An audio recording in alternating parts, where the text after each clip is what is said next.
la definición de que somos un pueblo, el pueblo judío, que hoy tiene alrededor de 14 millones de participantes feligreses o miembros del pueblo judío, y ese pueblo tiene gentes muy observantes, muy religiosas, gente mucho más interesada en la parte cultural judía, algunos que tienen mucho más interés en la parte folclórica, y todos constituimos un pueblo con una historia en común y con un destino, un interés en común.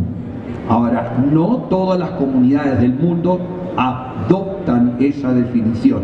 Para algunos, el grupo religioso está en franco crecimiento, especialmente en las grandes comunidades como New York, Cleveland, Baltimore, donde el grupo que ustedes pueden ver en televisión, que tienen los peot, los cachumbos o el sombrero negro, por su crecimiento demográfico, y para ellos lo importante es los valores religiosos, la Torá, etc. Nosotros acá en Colombia somos mucho más abiertos, y eso nos permite, y aquí quiero tomar posición con lo que la bellísima presentación que nos hicieron sobre las preguntas en las Naciones Unidas, creo que uno de los grandes problemas que nosotros como judíos sentimos es las divisiones religiosas internas. Las divisiones religiosas internas en nuestras propias religiones, porque eso crea un conflicto. ¿Quién representa? ¿Quién lleva la bandera de la verdad dentro del mismo grupo? En el Islam tenemos divisiones fuertísimas, en el pueblo judío hay divisiones fuertísimas, y creo que a veces esas divisiones internas causan más roces, más dolores de cabeza que la comunicación interreligiosa. La prueba que estamos acá, nos sentimos en casa, con el mundo católico muy cercanos, con el mundo islámico, con el sector que representa el Sheikh, definitivamente estamos muy cercanos, pero no todos de mi pueblo, ni todos de su pueblo, están de acuerdo que estemos aquí sentados de mano a mano. Y eso somos lo que estamos acá en Colombia. Colombia en el sentido religioso puede ser un ejemplo. Entonces, simplemente para entender nuestra mentalidad, somos un pueblo donde hay diversos ingredientes de identificación. Y será un placer seguir con el diálogo.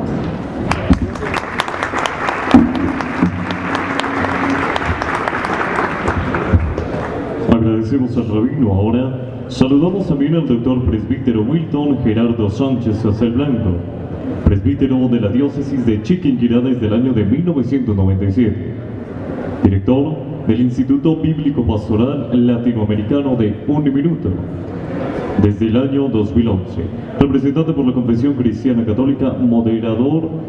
Y bueno, ahora le damos paso, a nuestro moderador, Camilo López. Bueno, muchas gracias. Buenas noches a todos. Bueno, buenas noches a todos.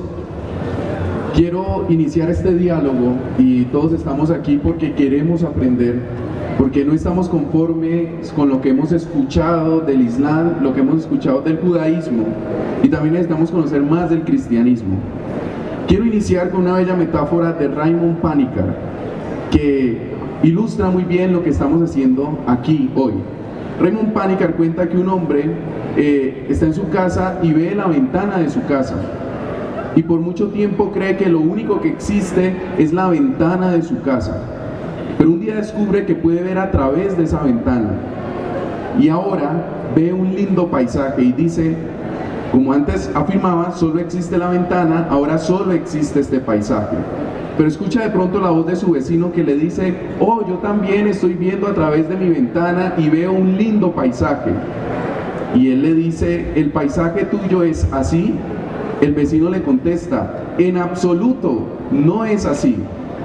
Él siente algo de temor porque descubre que su paisaje, aunque es único, no es el único.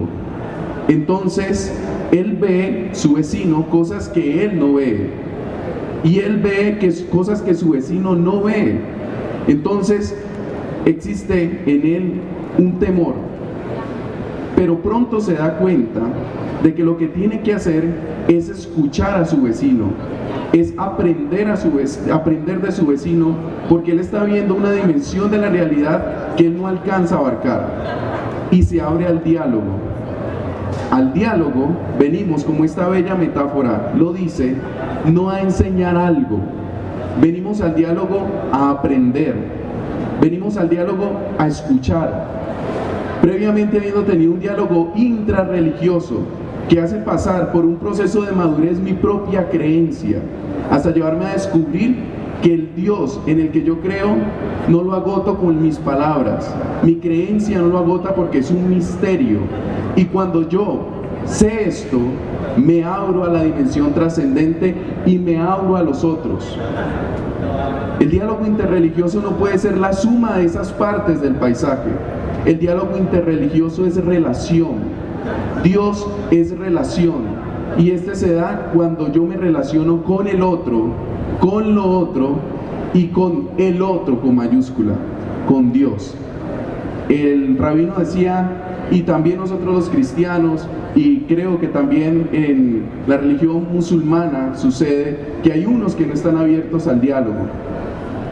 La apertura al diálogo lo da la madurez.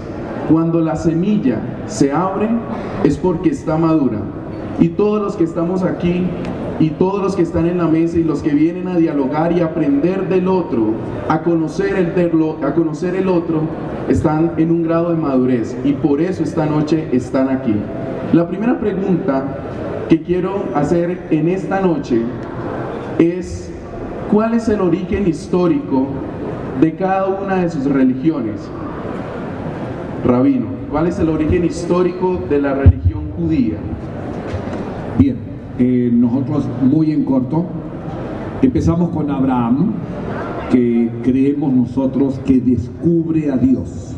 No es que Dios elige a Abraham, sino que Abraham descubre por su análisis, según nuestra tradición, por sus conclusiones, que no puede ser un ídolo el que maneja esto, llega a la conclusión que hay un Dios invisible, superior. Luego Dios le pide que se vaya de su tierra natal en la Mesopotamia, que llegue a lo que hoy es Israel. Entonces Abraham es el primer paso. El segundo paso es Moisés, que además de liberarnos de la esclavitud de Egipto a nombre de Dios, nos da una ley, la Torá. La Torá, los 5 libros de Moisés, que comienza el Antiguo Testamento, donde están establecidas 613 preceptos, positivos y negativos. Y al mismo tiempo que nos dio ese Pentateuco, tenemos una ley oral. La ley oral que se fue elaborando a través de siglos y siglos, comienza con Moisés y se fue desarrollando. Entonces el origen, yo diría, es Abraham, Moisés, y cuando deciden los rabinos de la ley oral en el siglo I antes de la era común, antes de Jesús, a registrar lo que ellos saben de la ley oral, y esas 3 pasos, Abraham, Moisés con la ley escrita y luego los rabinos del Talmud con la ley oral registrada, ese es el inicio de todo nuestro recorrido como pueblo. Muy bien, rabino, muchas gracias. Entonces, ese es el origen histórico de la religión judía. Sheikh, ¿cuál es el origen histórico del Islam? Bueno, el Islam es la continuación en el plan divino de ir revelando a los humanos en cada época, por ejemplo, un mensaje nuevo, de acuerdo con ciertos factores que ameritan que haya un cambio en el aspecto heurístico, no en el aspecto del credo. Se inicia desde los primeros profetas mencionados en el Corán, que a propósito alcanza el número de ellos. En el Corán solamente están mencionados 25 profetas, entre ellos Abraham, Isaac, David, Salomón, Moisés, Jesús y Mahoma, como un eslabón en la cadena de la profecía a lo largo de la historia. Entonces, el Islam es la continuación de las revelaciones divinas. que las ameritaba el cambio, el nivel de la madurez de la mente colectiva, y también la ameritaba el nivel de la complicación en las relaciones humanas en el mundo, porque cierto nivel de comunicación ameritaba cierto tipo de modificación en cierto aspecto, que es el aspecto el aspecto holístico en el mensaje divino. El Islam es ese mensaje. Che, una pregunta puntual. Es decir, el origen también parte de Abraham y no desconocen a Moisés y los profetas del judaísmo en absoluto. Para nada, ni el del judaísmo ni el cristianismo. Muy bien, muchas gracias, Che. Padre Wilton, cuéntenos un poco de cuál ha sido el origen histórico de la religión cristiana. Muy buenas noches para todos. No penséis que he venido a abolir la ley y los profetas. No he venido a abolir la ley y los profetas, sino a darle cumplimiento. Es una cita del Evangelio de Mateo que un poco ilustra cuál es el nacimiento de lo que hoy llamamos cristianismo. Respondería a la pregunta casi diciendo ibit a lo que dice el rabino. Porque Jesús no vino a atacar al judaísmo.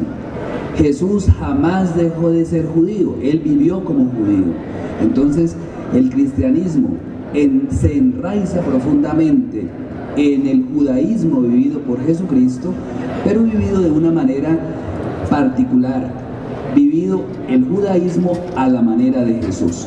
Entonces digamos que el origen de lo que hoy llamamos cristianismo estaría en la interpretación del judaísmo hecha por Jesús, y que la tenemos en lo que llamamos el Nuevo Testamento.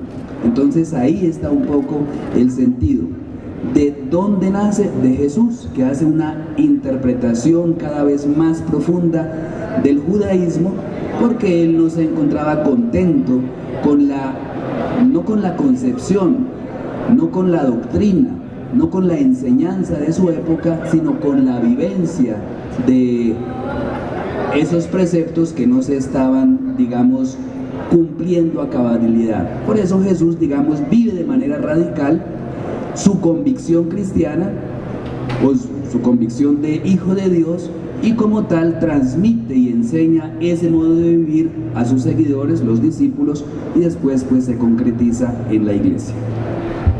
Muy bien, Padre, entonces aquí tenemos eso que Juan 23 decía, es más lo que nos une que lo que nos separa. Tenemos una raíz en común, Abraham.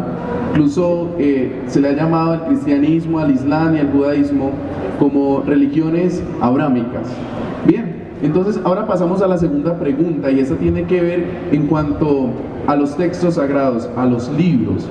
A mí me da un poco de miedo cuando hablamos de estas tres religiones como las religiones del libro. Me gusta más y me suena mejor las religiones de la palabra. Creo que en las tres primero se dio una tradición oral, y la palabra trasciende, la palabra no agota el misterio. El escrito en las tres religiones creo que tampoco lo pretende. Entonces quiero que nos hablen un poco sobre cuál es el escrito de su religión, cuál es su libro sagrado y qué papel cumple dentro de la religión, rabino. El primer texto del cual tenemos conocimientos es la Torá, los primeros 5 libros de Moisés, parte del Antiguo Testamento. Ese es el primer piso de nuestra fe y la práctica. Pero como mencioné antes, cuando se nos dio la Torá, creemos que Moisés, a nombre de Dios, la complementó con explicaciones orales, con la palabra. Para dar un ejemplo, en la Torá dice 6 días trabajarás, el séptimo descansarás, en los 10 mandamientos aún. ¿Y qué es descanso? Si leo el texto no puedo definir qué es descanso. Descanso es no hacer nada, descanso es cambiar la rutina, descanso es no ser creativo. Entonces creemos que Moisés ahí mismo explicó que lo que es definido